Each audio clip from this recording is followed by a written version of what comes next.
I'm Danny Ringer, and I'm the Director of Missions for Great Plains Baptist Association. And welcome to Que Pasa. This is a podcast that we use in our association. We want to share the message of Christ around our association, around your community, and around the world. Hey, today I have a very special guest with me. I have Tyler McDowell. Tyler is the pastor at First Baptist Church in Blair, and Tyler's had a lot of things go on in his life, and he wants to. I want him to share today a little bit about how God called you to ministry. You know, I think there's a lot of people that are called to ministry and they go, "Man, I can't do that." So tell us just a little bit about how God called you to ministry. Yeah, I was kind of one of those people too. Okay. You know, we were talking about my testimony earlier, and I shared that I grew up in a Christian home and things like that, and I'd been around ministry because my dad did some ministry and stuff like that, and so I've been around it and things like that. But I really had other plans with my life. I was rodeoing, and that was my life. I mean, my life was totally consumed by that. In a lot of ways, it became God to me. Right. Nothing came before it, and so that was my plan. But then when God got a hold of me and saved me, that all changed. There was new desires, and I didn't really understand them at first. Right. But as I explained earlier, How old were you when you got saved? I was 21 years old. 21 years old when you came to Christ. You'd made a decision at 7, but at 21. When I was little, I made a decision. I thought I did. I prayed a prayer. Right. And but then when I was 21, God really got a hold of me and showed me I was lost and I needed Him. That was my greatest need, and I responded to that, and that changed everything. And it's kind of funny. As I explained earlier, I was doing some youth ministry at the time, which is funny, but as soon as that happened, I knew immediately God wanted me to do ministry full time. I just knew it. And the funny thing is, when I was telling that story earlier, I was at that conference, and my pastor, that was my pastor growing up, had moved to Tipton, Oklahoma, and moved me down there to do youth ministry. And he was at that conference and saw me respond. That's interesting. Your youth minister responded to be saved. And my pastor seeing it all. Hey, that's the best thing ever. You know what popped in my mind? I would rather you be saved, you know what I'm saying? Yeah. Than embarrassed of anything else. Oh, yeah. You know what's so funny is that the first thought that came into my mind is, "Oh, I'm fired." But he came and I came out of the counseling room. They took us all to a counseling room, and I came out of it. He came and found me, and like I said, he was my pastor growing up. Harold Gacious is his name. Oh yeah, Harold. One of the greatest men I've ever known in my life, but battling cancer right now. So been praying for him. But anyway, he found me and just slapped a huge hug on me. Isn't that awesome? I told him, I said, I guess I can't be your youth minister anymore. He said, "Why not?" You're saved now. He said, "We'll do it for real now." I said, "Okay." But I knew immediately God wanted me to do ministry full time. Right. And my desires, I was still rodeoing at the time. My desires began to change to where that wasn't everything to me. It was something I did. Right. But it wasn't everything to me anymore. It wasn't God to me anymore. And so that changed everything. And I was happy with the change. I didn't mind the change, And so I began to pursue that. And 6 months after I was saved, I was called to pastor my first church, the little bitty country church out in Hedrick, Oklahoma. Yep. Not far from here.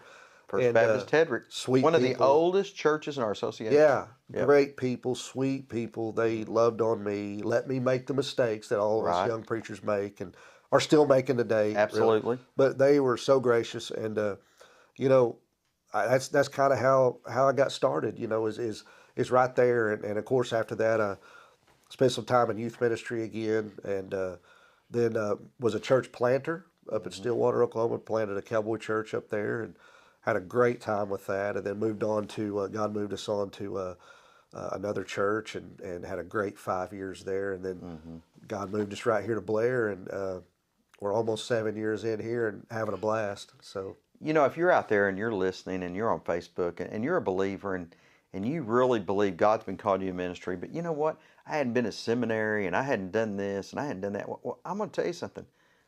That makes absolutely zero difference.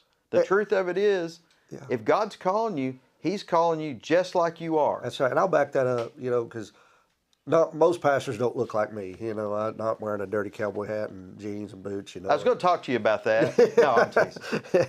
But, the funny thing is, with my background and, come from the Western culture and rodeo and cowboying and things like that. And I do some cowboying today, day work and stuff like that. And, it's just unique how God does things. He's so creative to where everywhere I've been, I fit.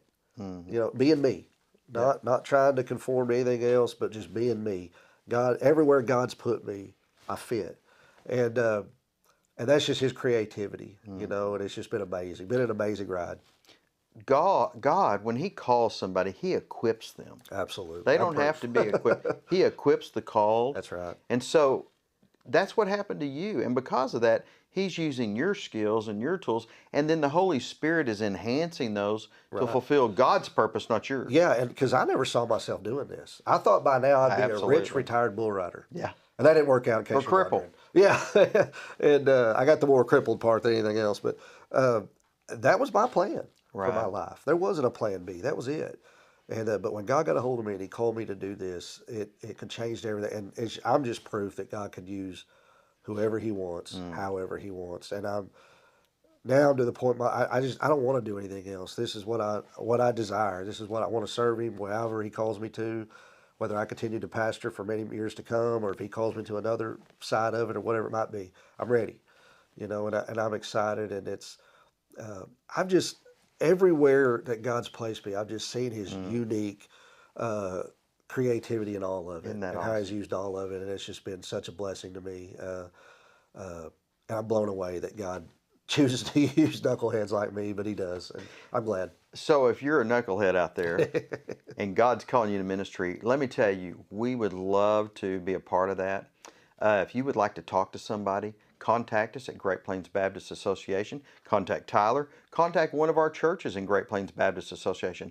Our pastors, a lot of our pastors are lay people who were called to ministry, and I'm telling you that God is using them in a way that is just unbelievable. Absolutely. Out in southwest and western Oklahoma, in our association, we're seeing God use lay people, and we're seeing our churches grow because they're following Christ and they're being obedient to Him in spite of their past. Absolutely. God can't alter the past, but we can bring our past to the altar. That's right. And I want to encourage you today, if God's calling you, don't let that be an issue. You obey God's call, and then you watch God work. Hey, thank you for being a part of our podcast today. Tyler, man, we're grateful for you. Thank you. Thank you.